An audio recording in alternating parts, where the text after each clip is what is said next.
Hello everyone and welcome to this new video where I'm talking here about a relatively simple subject, at least in appearance, and in fact quite different from some of the topics I've talked about.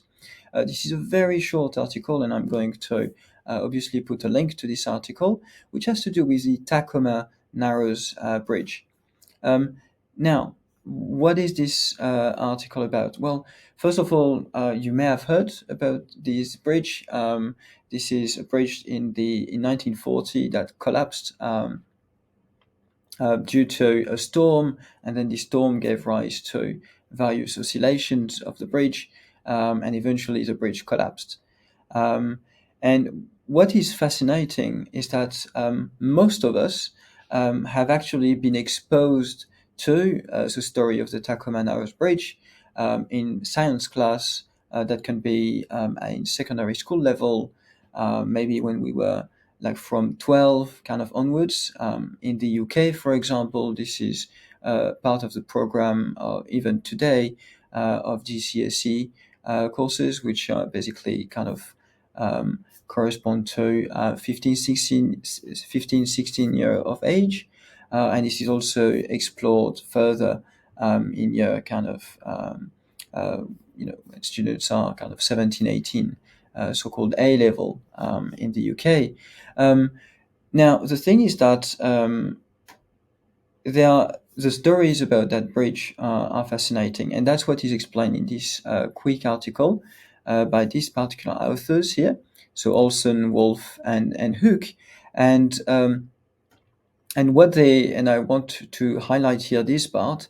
Many physicists and physics students have seen videos of the famous bridge disaster that occurred 75 years ago this month. So that was when it was published. Um, and some of what they saw was misleading. And I think that's the part that is fascinating. So this particular article again is kind of 2 pages long, so very easy to read, and it's not meant to necessarily a technical audience, but there are references in there that maybe you can have a go at. That are some of them freely accessible, and you can then check for yourself further. So the first part actually is interesting. So it's a whole discussion having to do with essentially the film, so the camera film that was used when they filmed the event, and then when they reproduced this, made copies, if you will, of this film to put in various, VHS, DVDs, and so on. When they, showed these things in school classes, etc. And so the first aspect of this is that these video copies of the original films, the way they have been converted has actually changed the physics that was being displayed, and in particular, it has changed the period of oscillation. There were some techniques that added some kind of fake. Um, um, kind of splicing images that was sort of mixture between two kind of adjacent images in the original film, and then the third one kind of was made up to make an impression of more natural flow of the video and so on. And so in the end, what people viewed in school classes, and maybe when they had in lab or practical, they had to watch the footage and determine various properties of this collapse or some periods and so on of oscillation, then essentially was incorrect, at least quantitatively, if not qualitatively incorrect. So that's the first part of the article. I really invite you to have a look at that. But then the second part is also interesting, and it has to do with the so-called resonance explanation. And this particular resonance explanation consists in saying that the bridge collapsed because there was a resonance phenomenon, which was kind of between the oscillation of the wind that act as a sort of periodic forcing, and a sort of natural frequency of torsion, for example, of the bridge. And this particular resonance interpretation is the one that has been taught basically at least since the 1960s in the US, and close to that anywhere else in the world. I personally, in the 80s and 90s, was taught this particular explanation, and basically many people, and even today, are taught this resonance phenomenon, this resonance interpretation of what has happened. And in fact, again, students are still penalized if they voice any other interpretation of what happened. Now, what they put forward is that this particular interpretation is at least potentially flawed, if not completely off the mark.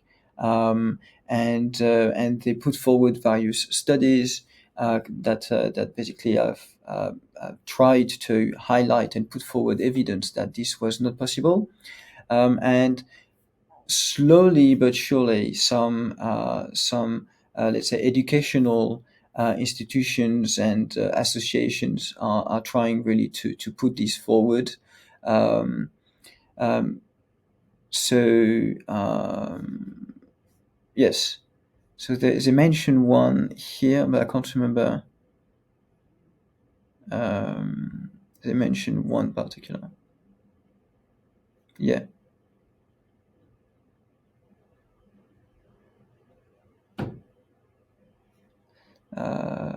I can't remember. There is one statement that they mention.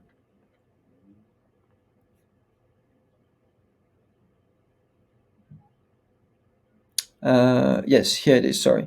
The user's guide for the current AAPT DVD states that the bridge collapse was not a case of resonance. It was a bit difficult to find here. So the point is that that was in 2003. We are more than 20 years later. This is still basically almost uniformly taught everywhere. Personally, I've enjoyed very much the American Journal of Physics paper by Billah and Scanlan, Resonance, Tacoma Narrows Bridge Failure, and undergraduate physics textbooks. They actually demonstrate very well that there is a problem in physics teaching, that we should listen, at the very least, listen to engineers, and at the very least, therefore, put forward in educational settings that there is an alternative explanation that, in some cases, may actually do better at explaining what's going on than the resonance phenomenon. And then there are various other articles which are very worth reading as well. So if you enjoyed that, or if you've got any questions or comments on this, by all means, do let me know. In this particular case, I would even encourage you to please share this. Okay, usually I'm not asking to share videos or anything like this. You're not obliged to share the video. In fact, please do share the link of the article that I'm going to put in the description, because this is very important. And at some point, we learn that there are other alternative explanations that may actually do better than the ones we've been learning since the 60s. So that's it. And otherwise, see you in the next video.